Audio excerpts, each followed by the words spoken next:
بہت سارے ہیں، میں آپ کے سامنے صرف 2 باتوں کو رکھ رہا ہوں اور اس کے بعد اپنی بات ختم کرتا ہوں۔ پہلی بات، آج جو ہر گھر میں، ہر چوراہے پر، ہر سماج میں، ہر برادری میں یہ پاپ اور یہ گناہ عام ہو چکا ہے، وہ گناہ ہے ماں باپ کی نافرمانی کا۔ ماں باپ کی نافرمانی عام ہو چکی ہے۔ ہر گھر میں ماں باپ اپنی جوان اولاد پر بوجھ بنتے جا رہے ہیں۔ میرے بھائیوں، یہ ایسا پاپ ہے، ایسا گناہ ہے، ایسا گھناؤنا اور گھور پاپ ہے یہ کہ اللہ تبارک و تعالیٰ کی رحمت کے دروازے بند ہیں اس پر کہ جس نے اپنے ماں باپ کی شان میں گستاخی کی ہو یا نافرمانی کی ہو۔ کیوں؟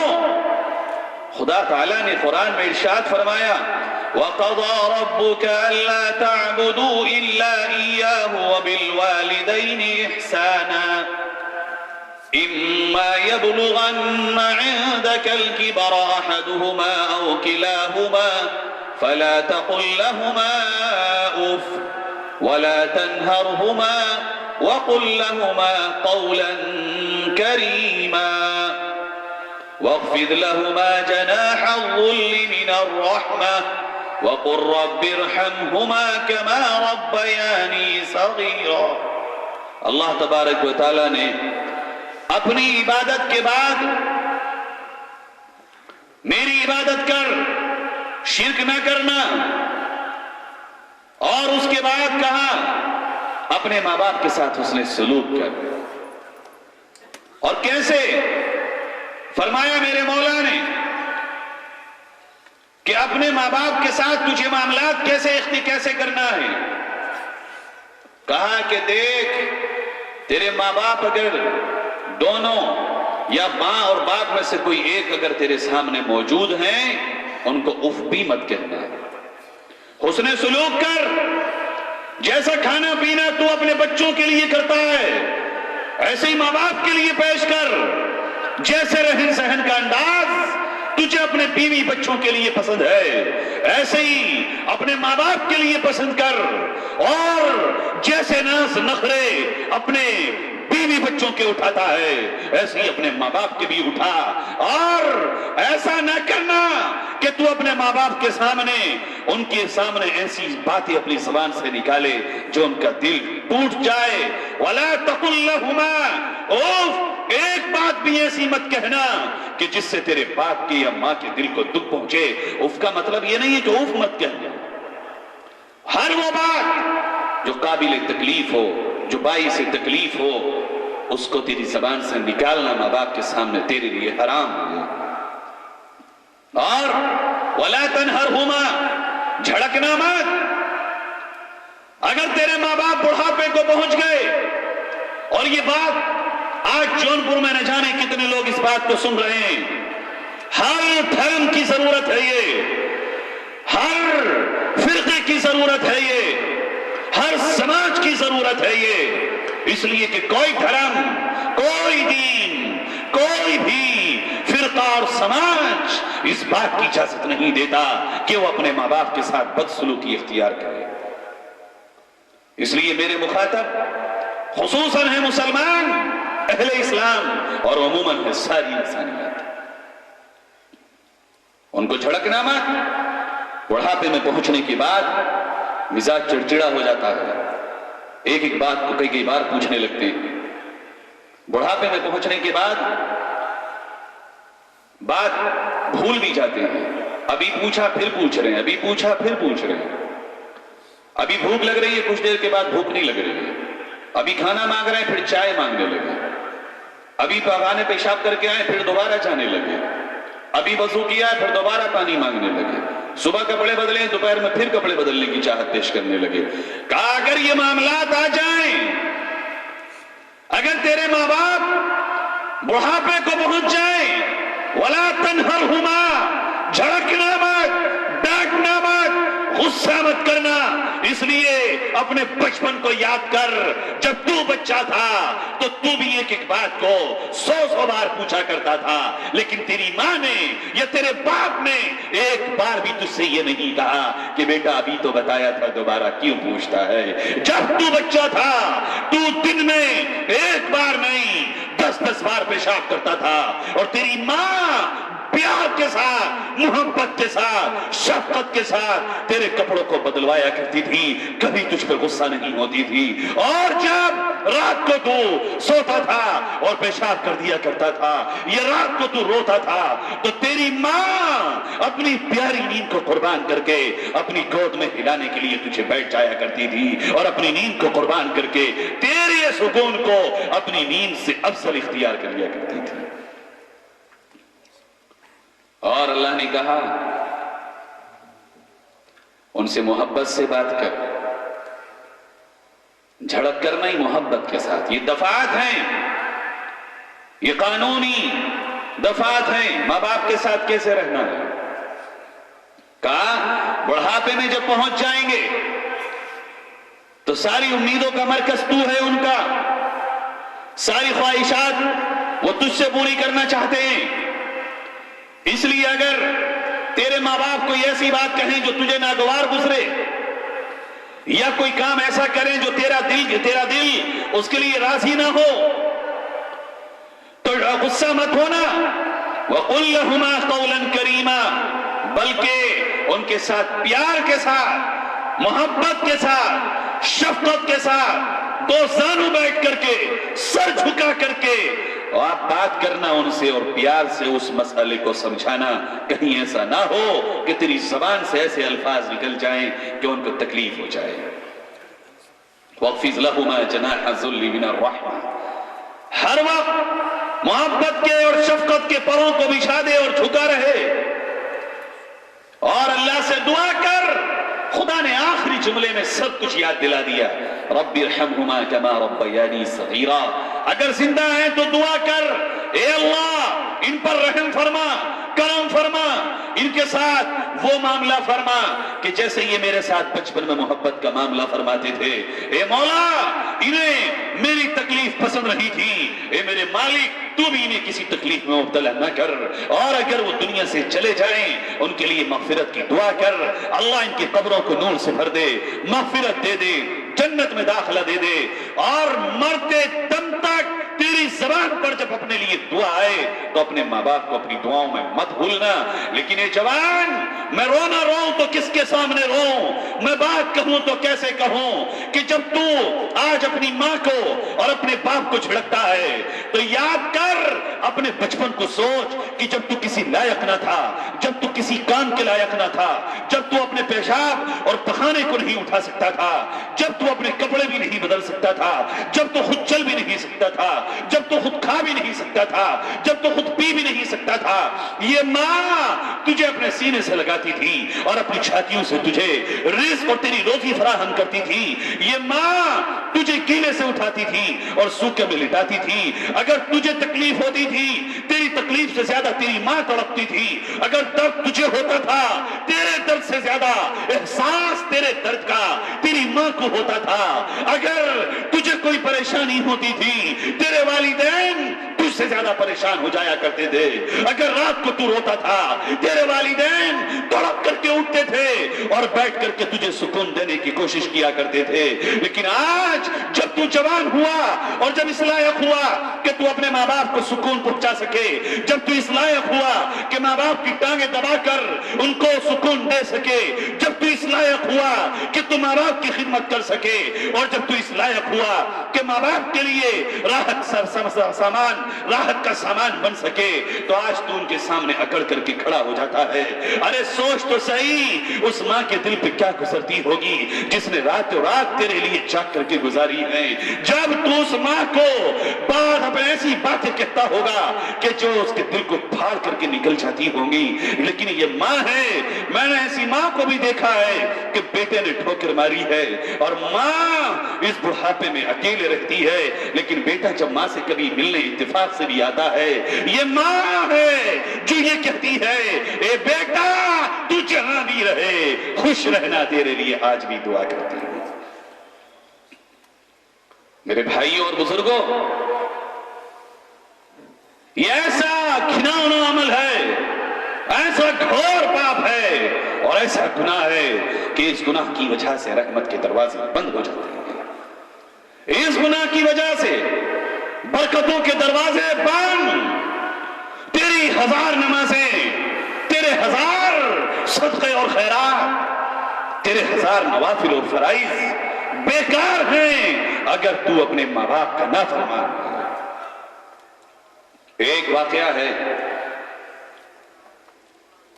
ایک صاحب اپنی ماں بہت کمزور ہو گئی, کاندھے پہ اٹھا کر کے طواف کرنے لگے. طواف کرایا اور طواف کرانے کے بعد پوچھا کیا میں نے اپنی ماں کا حق ادا کر دیا؟ میں تو اپنی بوڑھی ماں کو اپنی کاندھوں پہ بٹھا کے طواف کرا کے آیا. کہا گیا ایک طواف کرانے کے بعد تو یہ کہتا ہے کہ تو نے ماں کا حق ادا کر دیا. اگر پوری زندگی اپنی ماں کو یوں ہی کاندھوں پر بیٹھا کر طواف کراتا رہے گا تو یاد رکھ تو اپنی ماں کی اس چیز کا بھی حق ادا نہیں کر سکتا کہ جو پیدائش کے وقت تیری ماں کے منہ سے نکلی تھی. اور 4 روپے دے کر ایک گھر میں ایک کونا کمرہ دے کر اور ان کو تھوڑے سے کھانے کے اسباب فراہم کر کے تم یہ سمجھتے ہو ماں باپ کا حق ادا کر دیا؟ پوری زندگی اگر تو اپنے ماں باپ کے پیر دھو کر بھی پیتا رہے گا, رب کعبہ کی قسم تو اپنے ماں باپ اپنی ماں کے اس چیز کا حق ادا قیامت تک نہیں کر سکے گا. تو کیا جانے کہ جب تو پیدا ہوا تھا تیری ماں موت کا اور زندگی کا سامنا کر رہی تھی, لیکن وہ موت اور زندگی کا مقابلہ جب تو دنیا میں آیا تیری صورت کو دیکھ کر ہی تیری ماں اپنی ساری تکلیفوں کو بھول گئی تھی. اس لیے آج جون پور کے لوگوں, میں تم سے خصوصی کہنے کے لیے آیا ہوں اور کہہ رہا ہوں کہ خدا را اپنے ہاتھوں کو روکو اور اس عمل سے باز آؤ, ورنہ قیامت کی صبح تک چاہے وہ مسلمان ہو یا ہندو, چاہے وہ سکھ ہو یا عیسائی, اپنے ماں باپ کا نافرمان اور ماں باپ کا دل دکھانے والا صبح قیامت تک کامیاب نہیں ہو سکے گا. ماں ہے جنت, ماں کے قدموں کے نیچے ہے جنت اور باپ ہے جنت کا دروازہ. اگر جنت چاہیے تو ماں باپ کو راضی کر لو, ورنہ ماں باپ کی رضا میں خدا کی رضا ہے اور ناراضی میں خدا کی ناراضی ہے. جن کے ماں باپ ناراض تو خدا بھی ناراض. اب سوال یہ پیدا ہوتا ہے جو دنیا سے چلے گئے ناراضی کی حالت میں یا راضی کی حالت میں کیا کریں؟ دعائیں مغفرت کرو, ایصال ثواب کرو, ان کے لیے اللہ سے دعائیں کرو. اگر ان کی مغفرت ہو گئی امید ہے کہ تم بھی معاف کر دیے جاؤ گے. ایک ہے یہ گناہ, اس گناہ سے یہ قوم اپنے ہاتھوں کو روک لے اور پھر دیکھے کہ رحمت کی اور برکت کی بارشیں خدا کی طرف سے کیسے ہوتی ہیں. دوسرا گناہ ہے آج اس امت محمدی صلی اللہ علیہ وسلم نے حضور اکرم صلی اللہ علیہ وسلم کی سنت کو چھوڑ دیا ہے. سارے کام ہیں آج 5 سال کی عمر, 10 سال کی عمر اور 20 سال کی عمر میں اگر میرے بھائی کو 10 صورتیں یاد تھیں, 2 کلمے یاد تھے, اگر اس بھائی کو 4 سنتیں یاد تھیں یا 4 فرض یاد تھے, آج 70 سال عمر ہونے کے بعد بھی, 60 سال اس عمر کے گزر جانے کے بعد بھی اس مسلمان کو وہی 10 صورتیں اور 2 کلمے یاد ہیں, 15-20 صورتیں آگے نہیں بڑھ سکا ہے. دنیا کے معاملے میں تیرے پاس پہلے اگر ایک فلیٹ تھا تو دو ہو گئے، سائیکل ایک تھی، سائیکل تھی، موٹر سائیکل ہو گئی، کچا مکان تھا پکا بن گیا، زمین تیرے پاس 1 بیگھہ تھی 2 بیگھے ہو گئی۔ دنیا میں تو ہر کام کے لیے محنت کر رہا ہے، دنیا کو بڑھانے کے لیے تیرے پاس وقت ہے، دکان چلانے کے لیے وقت ہے، کمانے کے لیے وقت ہے، لیکن کیسا ہے تو کہ دین سیکھنے کے لیے تیرے پاس وقت نہیں ہے۔ ارے کل قیامت میں جب آئے گا تو یوں کہہ کر کے تو چھوٹ جائے گا، اے خدا مجھے علم نہیں تھا، اے خدا میں جانتا نہیں تھا، اے خدا مجھے معلوم نہیں تھا، اے خدا میں پڑھا ہوا نہیں تھا۔ کیا میرا رب تجھ سے یہ نہیں پوچھے گا؟ اگر تو پڑھا ہوا نہیں تھا، اگر تجھے علم نہیں تھا، تجھے دکان چلانا سکھایا کس نے تھا؟ تجھے بائک چلانا سکھائی کس نے تھی؟ تجھے 4 ویلر چلانا سکھائی کس نے تھی؟ تجھے کھانا سکھایا کس نے تھا؟ تیری بیوی کو روٹی بنانا سکھایا کس نے تھا؟ تجھے زمین کی خرید و فروخت کرنا سکھایا کس نے تھا؟ ارے تو نے سیکھا تھا، تو نے محنت کی تھی، دکان پہ صبح شام بیٹھتا تھا، کھیتوں میں راتوں کو جاتا تھا، کمائی کے لیے صبح شام بھاگتا تھا، دنیا کے لیے تو نے محنت کی، سو دنیا تجھے مل گئی، اور ایک دین میرے نبی کا تھا، تو نے اس کے لیے محنت نہیں کی۔ میں کیسے مان لوں کہ تو محنت کرتا اور نہ سیکھ پاتا؟ لہٰذا آج تیرا ٹھکانہ جہنم ہے، اور جنت سے تجھے دور دور تک کوئی راستہ نہیں۔ یہ مدارس بنے ہوئے بیکار ہیں، لوگ یہ سمجھتے ہیں کہ یہ مدارس ہم پر بوجھ ہیں، یہ سمجھتے ہیں کہ یہ مدارس فیوچر برباد کر رہے ہیں، بچوں کو لاتے ہیں حافظ بنا کے چھوڑ دیتے ہیں، انہیں کیا ملے گا؟ بہت سی باتیں میرے سامنے آتی ہیں اور علماء بیٹھے ان کے سامنے بھی آتی ہوں گی، 2000 3000 5000 کہ کیا کما لے گا؟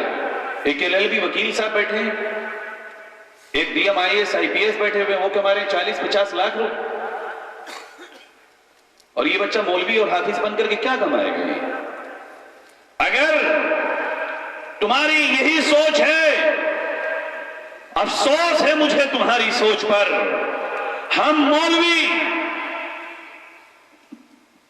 مدارس کو اس لیے نہیں چلاتے کہ ہم تنخواہ دلانے کے لیے تمہیں چلا رہے ہیں، یا حافظ اور مفتی اس لیے نہیں بنتے کہ وہ دنیا میں محلات کھڑے کریں۔ ہماری نظر حضور اکرم صلی اللہ علیہ وآلہ وسلم کے اس فرمان پر جاتی ہے کہ میرے آقا نے فرمایا، جس نے قرآن کو حفظ کر لیا اور قرآن کو سینے میں محفوظ کر لیا، ابھی عالم کی بات نہیں ہو رہی ہے، صرف حافظ قرآن کی، میرے آقا نے ارشاد فرمایا کہ جو حافظ قرآن ہے اللہ نے اس کے لیے جنت میں ایک شہر بسایا ہوا ہے، اور اس شہر کے 70,000 سونے اور چاندی کے دروازے ہیں۔ یہ پورا کا پورا 70,000 سونے اور چاندی کے دروازوں والا مکان، پورا کا پورا ایک مکان جو ایک شہر کے برابر ہے، یہ حافظ قرآن کے لیے ہے۔ ہماری نظر تو اس شہر پر ہے اور دنیا کی دولت اور تنخواہوں پر کبھی نہیں جاتی۔ تمہارے DM، تمہارے SP، میں یہ نہیں کہتا ہوں مت بناؤ، لیکن اگر تم یہ کہہ کر بناؤ گے کہ مدارس فیوچر برباد کر رہے ہیں، خدا کی قسم تم نے اللہ اور اس کے رسول اکرم صلی اللہ علیہ وسلم کی دیانت پر انگلی اٹھائی ہے۔ اس لیے اگر تمہیں اللہ نے اولاد دی ہے، اگر تمہیں اللہ نے اولاد سے نوازا ہے، اور تم نے اپنے بچے کو کم سے کم حافظ نہ بنایا، تم سے بڑا محروم اور تم سے بڑا بدقسمت کوئی نہیں ہو سکتا۔ کوشش تو کرو، بناؤ حافظ، اس کے بعد چاہے تم اس کو DM بناؤ یا SP بناؤ یا کچھ بناؤ، ہمیں اس سے کوئی چھیڑ چھاڑ نہیں ہے، لیکن بنیادی طور پر حافظ بناؤ۔ اور اس لیے بناؤ کہ کل قیامت میں جب یہ حافظ آئے گا تو 10 ایسے لوگ جن پر جہنم واجب ہو چکی ہوگی، ان کو نکال کر کے یہ اللہ سے سفارش کرے گا اور اس کی شفاعت پر جنت میں داخل کر دیے جائیں گے۔ تو دوسرا گناہ اور پاپ وہ ہے حضور اکرم صلی اللہ علیہ وسلم کی سنت سے منہ موڑنا۔ آج اس قوم نے حضور کی سنت کو چھوڑا، اور جب حضور کی سنت کو جس نے چھوڑا ہے ظاہر ہے اس نے حضور اکرم صلی اللہ علیہ وسلم کو کسی نہ کسی درجے میں چھوڑ دیا ہے، اور یہ محبت کا دعویٰ ہمارا پھر ڈھونگی ثابت ہو گیا۔ کیوں؟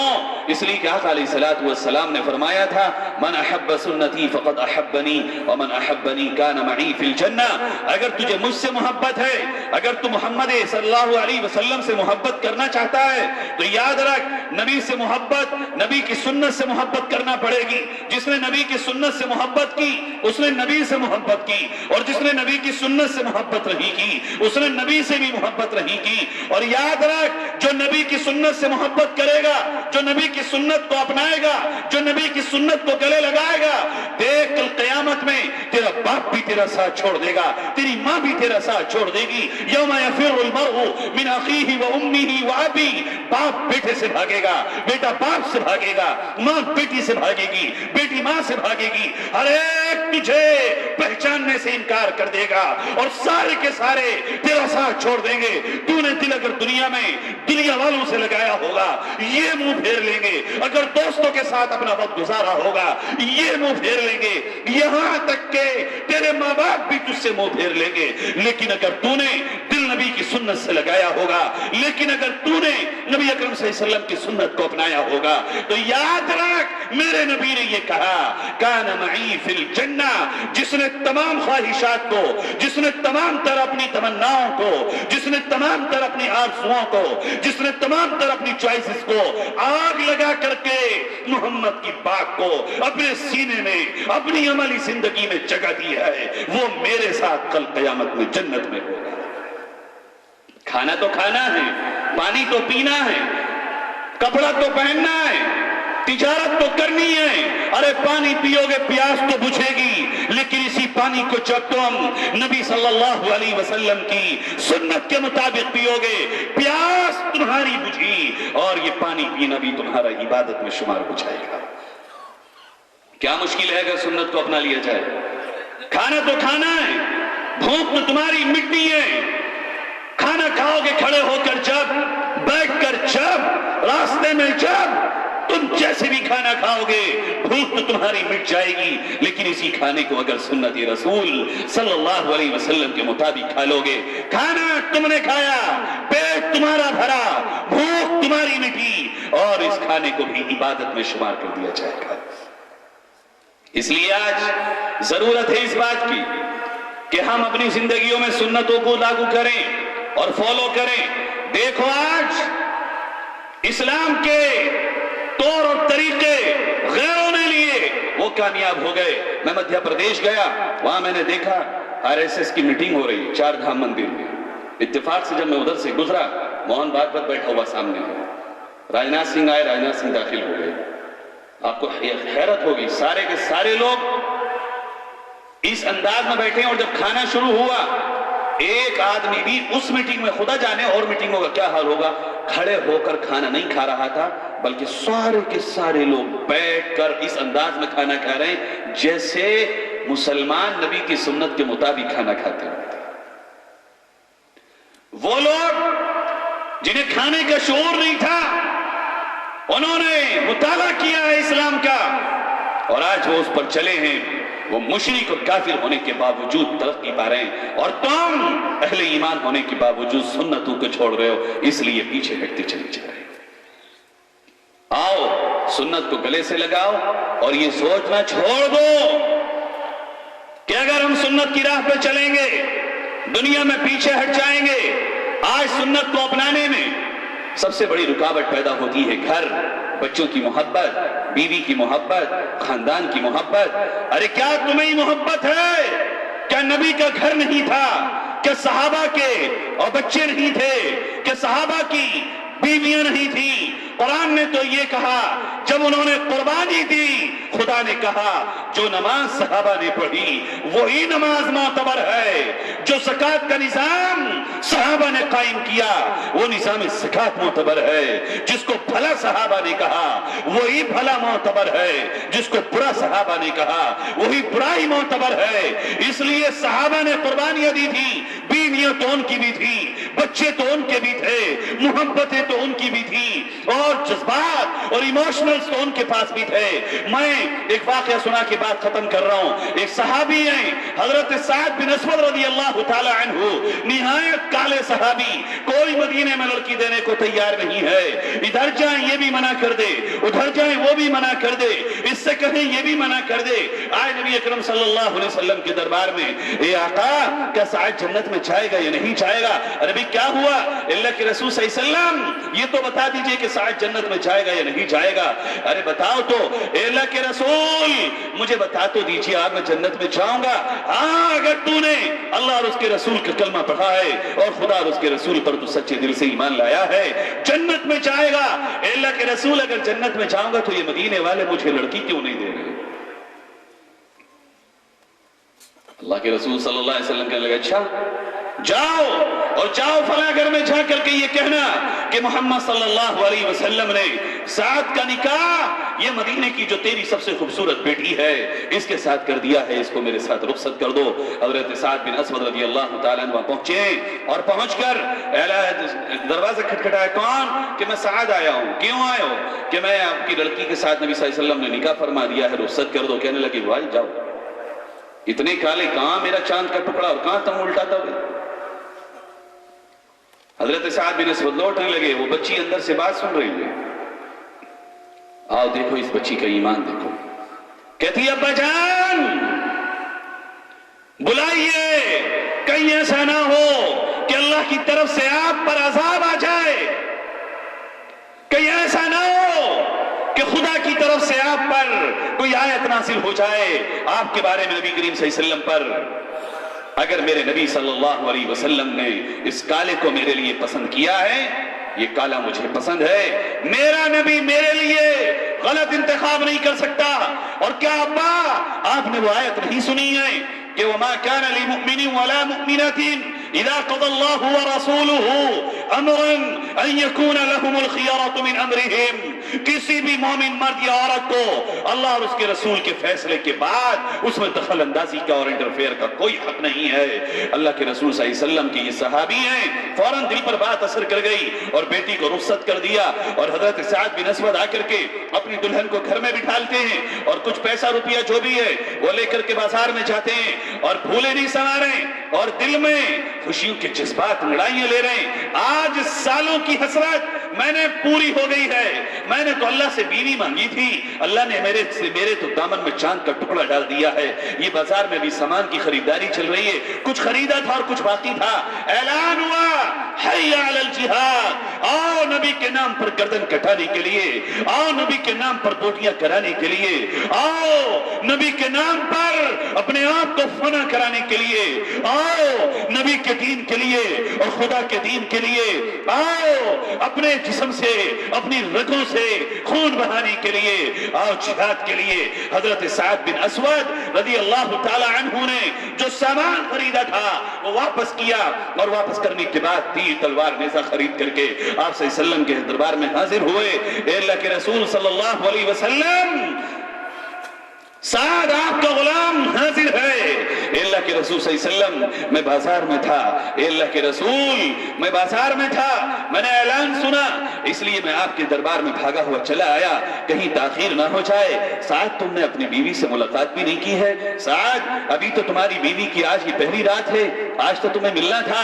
اے اللہ کے رسول صلی اللہ علیہ وسلم، آپ سے بڑا کوئی نہیں ہے، نہ ماں نہ باپ نہ پہلی رات کی بہو۔ اے جوانوں غور کرو، آج تم لڑکیوں کے پیچھے بھاگتے ہو، اور آج وہ جوان جس کی شادی ہو چکی ہے وہ رات کو سو کر فجر کی نماز بھی چھوڑ دیتا ہے۔ یہ تیرا ایمان ہے، اور وہ سعد کا ایمان ہے کہ ابھی ملاقات بھی نہیں ہے، سالوں کی حسرت پوری ہو رہی ہے، سالوں کی خواہشات تکمیل کو پہنچی تھی کہ نبی کے نام پر پہلی رات کی محبت بھی قربان کر کے نبی کے دربار میں سعد آ چکا ہے۔ اللہ کے رسول صلی اللہ علیہ وسلم نے پیشانی کو بوسہ دیا اور روانہ کیا۔ یہ جنگ ابھی شروع ہوئی ہے کہ کچھ ہی لمحوں کے بعد یہ خبر آتی ہے، اے اللہ کے رسول صلی اللہ علیہ وسلم، آپ کا دیوانہ، آپ کا غلام، آپ کا سعد شہید ہو چکا ہے۔ نبی اکرم صلی اللہ علیہ وسلم نے کہا لاؤ سعد کی گردن میرے پاس لاؤ۔ آپ صلی اللہ علیہ وسلم نے سعد کو گود میں رکھا اور کہا لوگو یہ وہی سعد ہے جس کے بارے میں تم یہ کہتے تھے یہ کالا ہے اور لڑکی دینا پسند نہیں کرتے تھے۔ آج اللہ نے جنت کی بہترین حوروں کے ساتھ سعد کا نکاح کرا دیا ہے۔ مدیسن اور اس کا رزلٹ یہ ہے کہ سعد بن اسود کو بھی بیوی سے محبت تھی، سعد بن اسود کی بھی بیوی تھی اور پہلی رات تھی، لیکن قربان نبی کے نام پر لا یؤمن احدکم حتی اکون احب الیہ من والدہ وولدہ والناس اجمعین۔ نہ تیرے ماں باپ نبی کے مقابلے میں بڑھ سکتے ہیں، نہ تیرا باپ نبی کے مقابلے میں بڑھے گا، نہ تیری بیوی کی محبت تیرے پیروں کی زنجیر بننا چاہیے۔ سب کچھ اس دنیا میں نبی صلی اللہ علیہ وسلم کے نام پر اگر تو قربان کر سکتا ہے تو مومن کامل کہلانے کا حقدار ہے۔ اس لیے آؤ آج اپنی زندگی میں سے صرف اور صرف اس دین کو سیکھنے کے لیے، آج تم سے کوئی بیوی کی راتوں کو چھوڑنے نہیں کہہ رہا ہے، آج تم سے کوئی تمہارے گھر سے جدا نہیں کر رہا ہے، آج تم سے کوئی تمہارا خون نہیں مانگتا، آج تم سے کوئی تمہاری جان نہیں مانگتا۔ دو چیزیں تم سے آج ہم مانگنے کے لیے آئے ہیں، اور ایک ہے وقت اور دوسرا ہے مال۔ دین کی راہ میں مال خرچ کرو اور ان مدارس کو خدا اور اس کے رسول کی امانت سمجھ کے ان کی خدمت کرو، اور دوسرا اپنا وقت دو۔ ہر بوڑھا، ہر جوان، ہر ماں، ہر بہن اپنے 24 گھنٹے میں سے آدھا گھنٹہ اپنے اوپر فرض کر لے، غم میں خوشی میں ہر موسم میں نبی اکرم صلی اللہ علیہ وسلم کے دین کو سیکھنا ہے۔ اگر آج تم آدھا گھنٹہ بھی نہ دے سکے تو میں اس بات کو بڑی جرأت کے ساتھ کہہ کے جا رہا ہوں، تمہارا اور صحابہ کا کوئی طالب علم نہیں، صرف آدھا گھنٹہ۔ تیار ہیں آپ لوگ؟ کلمہ سیکھو، کلمہ یاد ہو، قرآن سیکھو، سنت یاد کرو۔ اگر 30 دن میں آدھے گھنٹے میں تم نے ایک ایک سنت سیکھی، 30 سنتیں یاد ہو جائیں گی، 30 مسائل یاد ہو جائیں گے، اور اس طرح سے تمہارے پاس ذخیرہ ہو جائے گا۔ یا مدارس موجود ہیں، علماء موجود ہیں، حفاظ موجود ہیں، قاری موجود ہیں، مفتی موجود ہیں۔ کون کون تیار ہے آج سے آدھا گھنٹہ دینے کے لیے؟ بس اتنے سارے لوگ، کچا ہاتھ کوئی نہیں اٹھانا۔ ماشاءاللہ جتنے ہیں بہت ہیں۔ آج سے آپ لوگ آدھا گھنٹہ متعین کر لیں، 24 گھنٹے میں ہمیں پڑھنا ہے دین کو، اور اگر اتنا بھی نہیں کر سکے تو ہمارا اور آپ کا معاملہ اللہ کے حوالے ہے۔ کسی شاعر کے حوالے سے میں تمہیں پکار کے چاہ رہا ہوں کہ ترستا ہے زمانہ آج ان انسانوں کو، ترستا ہے زمانہ آج ان انسانوں کو، روک دیتے تھے جو بڑھتے ہوئے طوفانوں کو، لگاتا تھا تو جب نعرہ تو خیبر توڑ دیتا تھا، حکم دیتا تھا دریا کو تو رستہ چھوڑ دیتا تھا۔ وآخر دعوانا ان الحمدللہ رب العالمین۔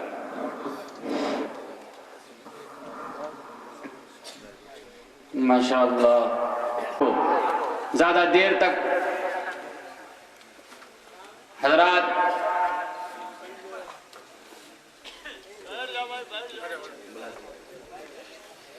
دوستو آئیے ایک بار پھر محفل میں نورانیت، دلوں میں تازگی، آنکھوں کو سرور، زبان و بیان میں چاشنی و حلاوت پیدا کرنے کے لیے دعوت دیتے ہیں شہنشاہ ترنم جناب قاری محمود عالم صاحب بلیابی دامت برکاتہم کو اس شعر کے ساتھ کہ لا پلا دے ساقیہ پیمانہ پیمانے کے بعد، لا پلا دے ساقیہ پیمانہ پیمانے کے بعد، ہوش میں باتیں کریں گے ہوش میں آنے کے بعد۔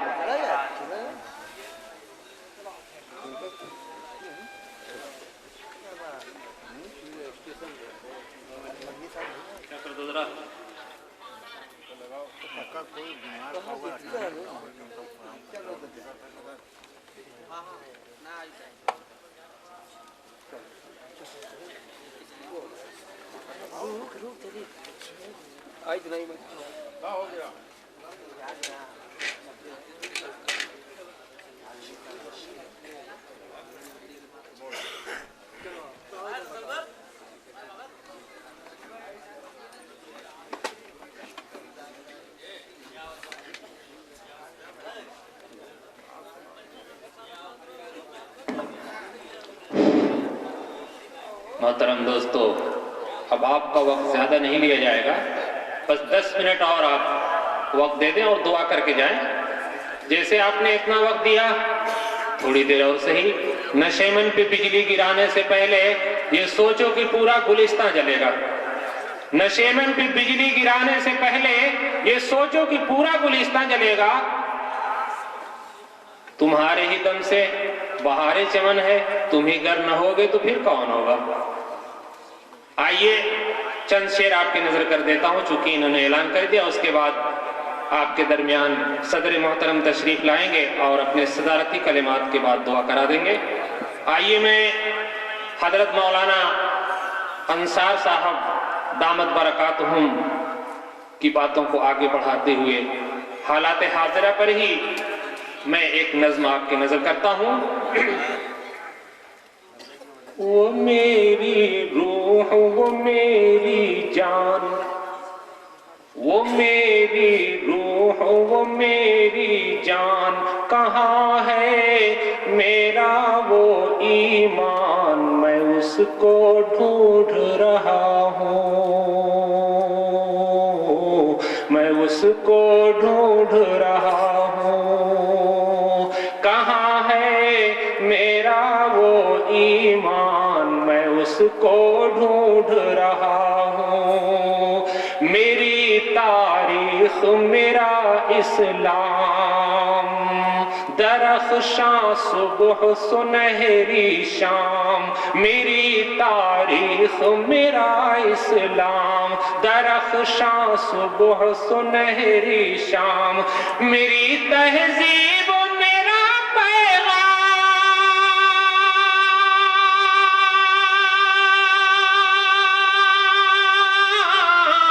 میری تہذیب میرا پیغام, کہاں ہے یہ میری پہچان, میں اس کو ڈھونڈ رہا ہوں, میں اس کو ڈھونڈ رہا ہوں. کہاں ہے میرا وہ ایمان, میں اس کو ڈھونڈ رہا ہوں.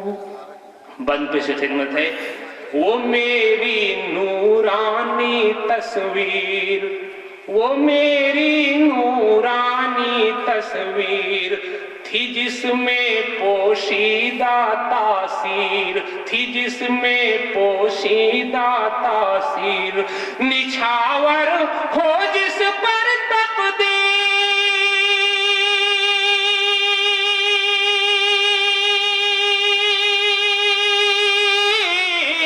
نچھاور ہو جس پر تقدیر. کہاں ہے اب وہ میری شان, میں اس کو ڈھونڈ رہا ہوں, میں اس کو ڈھونڈ رہا ہوں. کہاں ہے میرا وہ ایمان, میں اس کو ڈھونڈ رہا ہوں, میں اس کو ڈھونڈ رہا ہوں.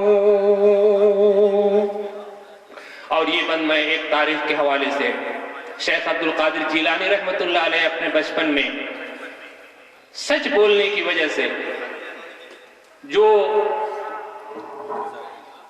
ڈاکوؤں نے ان کے ہاتھ پہ چوری سے توبہ کیا تھا, وہ میرا روحانی کردار, وہ میرا روحانی کردار دلوں کو کرتا تھا بیدار. وہ میرا روحانی کردار دلوں کو کرتا تھا بیدار, دلوں کو کرتا تھا بیدار. کہاں ہے اب ایسی گفتار,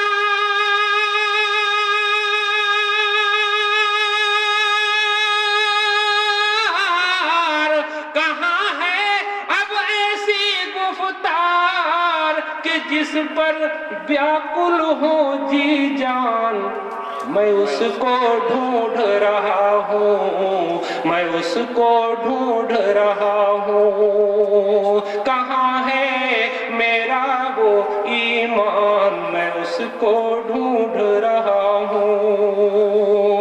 وہ میرا پیار بھرا سنگیت, وہ میرا پیار بھرا سنگیت تھی جس میں